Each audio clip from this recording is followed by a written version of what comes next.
Warning: this content you are about to watch talks about disturbing content such as mental health issues, psychological abuse, self-harm, violence, and so on. It may trigger anxiety response, post-traumatic stress, depression, or emotional reaction. Viewer discretion is advised. Hey everyone, my name is Biscuit and I work for a company called Drill Team Dynamics. I'm a Drill Team Dynamics associate. And if you have not seen my freshman year and sophomore year part 1 and 2, make sure you watch those to stay with the storyline before watching this one. Why I'm making these videos is to help those who are going through some similar experiences that I went through, to help them push through and get through it, as well as help preventing those from having to go through what I went through. And you can probably see Ginger Snap just going nuts on the bed. So for my junior year, we had a new coach come in, and this new coach, she was a previous commander from years past. For the first month, our instructor was there, everything was okay, and within that time, our instructor had broke his back in the fall of that year, and he was out for about 2 to 3 months.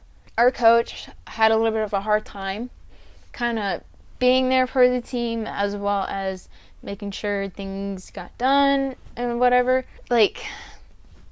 She had a hard time balancing it between practice and her work, and so it was difficult for her, and later on she ended up having to leave.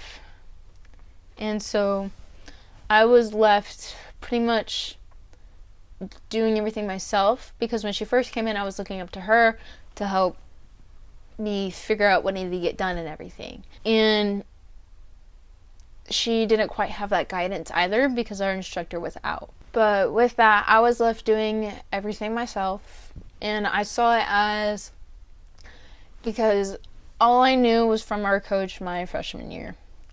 And my coach from freshman year, she took care of everything. And I was like, you know what? I'm just going to do everything.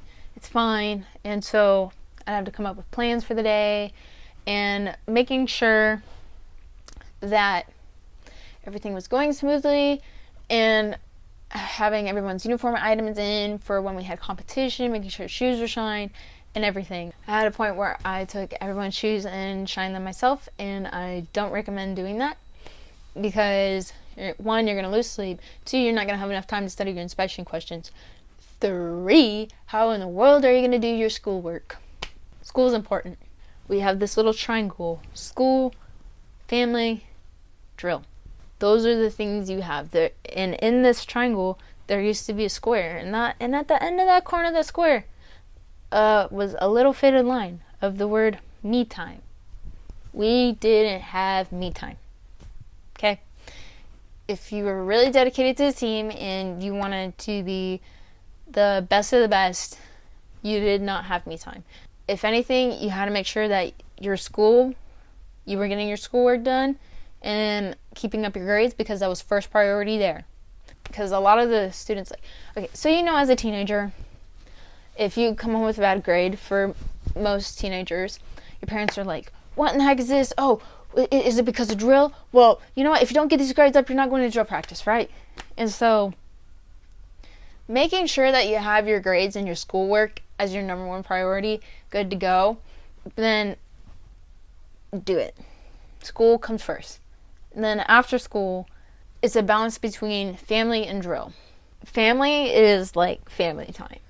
And you want to make your family happy, so that way you can drill. And in order to do that, you have to find those times, those nooks and crannies, to make sure you're doing your chores, make sure that you're spending time with your family and doing what they ask you. Because say if you're doing your schoolwork and you're just drilling all the time, and your parents ask you, hey, make sure you do your laundry, make sure you wash the dishes, make sure you do this, and say you don't do it, they can be like, oh, well, you didn't do the dishes last night, you're grounded for a week, you're not going to practice, blah, blah, blah, blah, blah. So we gotta make the family happy, right? So make sure your schoolwork's done to make your parents happy, as well as doing your chores. Make sure your parents are happy, so that way you can be at drill. Now, drill practice, you always want to be there so that way you have a good understanding of your routine, as well as making sure that you're getting your uniforms done and getting ready for competitions. And so you have to balance this triangle here. And in order to do that, you have to cut out me time. Okay? There's no me time in the drill world. Yeah, sometimes you need a few minutes to let your brain relax. Yeah, that's okay. But making sure school, family, and drill are your main priorities. And so we had hired a third instructor that year who had some knowledge of drilling at competitions and everything. And so he was still learning as well. And so I did look up to him a little bit, but the main person I looked up to for help and advice was from our ARM team commander. And so I asked him tons and tons of questions to help me get through that year, basically, because I didn't know what I was doing. I didn't have an instructor to ask about anything, and I didn't have a coach. I was the one who was running the team myself. It's really hard. It is super duper hard because you have to have that fine line of delegation. And coming to delegation, it is super, super, super, super important. Okay? And I'm one of those really stubborn people who don't know how to delegate. I'm guilty as charged. I would do it all by myself. I would make sure the ribbons were aligned, ranks were done, name tags were done, shoes were shined a certain way, laces were laced a certain way. Like, I was making sure everybody had everything ready to go by myself. By myself. You realize how hard that is to keep up with 14 unarmed cadets and keeping up with their uniforms, their name tags, their shoes, their laces for a competition, on top of making sure everything's ready, like your kits, your sewing materials, or making sure you have your buttons, your cords, caps, flight caps, anything you would need for a competition. I was the one who did that by myself. That's a lot, and I don't recommend doing that at all. You need to learn to delegate. And when I say delegate, you have to be that head person. Like, you shouldn't have to do anything. You should have people to do it for you. I was so stubborn because I was like, well, how do I know it's going to get done? Like, no one else is going to get it done. I had to tell myself, you need to trust your team leaders. You need to trust your cadets, and you need to trust that they're going to teach your first years how to do this. You have to let your team leaders know, be like, hey, I need you to make sure that these first years or second years or third years know how to do this stuff. So that way in years come, they can teach their first years, their second years, or whatnot. And so you have to learn to delegate. And so I had to give my team leaders certain tasks and when they had to be done. And then those tasks, they would tell our first and second year cadets, like, hey, y'all need to make sure you bring this in along with this and this. And then that was their responsibility to bring it in. And they had to bring it in by that certain date. And then you're going to be like, well, what if they don't bring it in? That's something they're going to have to learn. Unfortunately, that's something they're going to have to learn. You can't do everything for everybody. I was that person who was like, oh, I can do it all. No, you can't. You can't. You just can't. Unfortunately, you can't. I was that person who was like, whenever someone told me, oh, you can't do this or you can't do that, I was going to do it anyways, and I did it anyways. And there's just certain things you cannot do. I'm not saying you cannot delegate personally. What I'm saying is that you need to delegate. In order for things to run smoothly, you need to delegate. And I know the ARM team, they had teams. They had teams of people who had someone who was like a first or second year shadowing under them. So they would teach them what their role was and what they were doing. So like they had a team for shoes. And there was a person who would do shoes and making sure like they had heel and sole and polishing them and everything, making sure everything was ready to go.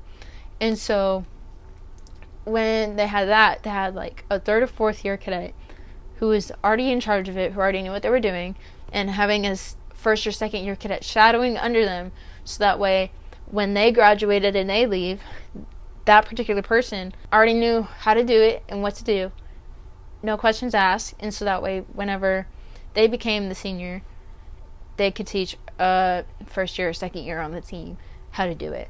Trust me, it is so much easier if you do it in that process, but to start off it's going to be a little bit hard, because you're going to have to teach people, like, you're going to have those certain people be like, okay, I need you here, I need you to do this, I need you to do that, I need you to do this. You have to pair them off, and you have to build it as years come. And that's what the ARM team did. They started building it and instilling it within those 4 years, and it gave them great results. So I highly recommend delegating and building teams, because it will help you so much in the long run. Also, due to the fact that I did not delegate, I ended up creating conflict within my team leaders as well as my team. And honestly, if anybody started anything, I was like, I wanted to cut it then and there and not deal with it. And sometimes that factor worked, sometimes it didn't. And with my team leaders, they had started conflict over the delegation, and so we stepped outside and we talked about it. And so once we talked through it and I took a step back and looked at it, I was like, yeah, she's right. And so I had to start giving her some stuff for her to do. And to be fair, she was right. I'm a stubborn person, just like my father, unfortunately. And Oreo, get that out of your mouth. No. Sorry. Make sure you're doing that delegation, because it will save you in the long run from lots and lots of stuff. But with that being said, that is my junior year part 1. Stay tuned for junior year part 2 coming Monday, and that one's gonna be a little bit... Why are you drinking my water? Oh my gosh. Okay. Anywho, Oreo's drinking my water out of my Dumbo mug, and I'm kind of sad because now I can't drink it. Anywho, stay tuned for that. There'll be a lot more important stuff with that as well. So yeah, stay tuned. Stay safe, love yourself, stay positive. Bye.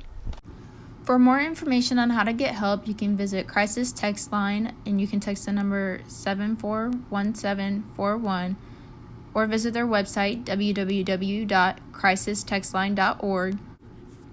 Or you can visit National Suicide Prevention Lifeline by dialing the number 1-800-273-8255, or visit their website, www.suicidepreventionlifeline.org.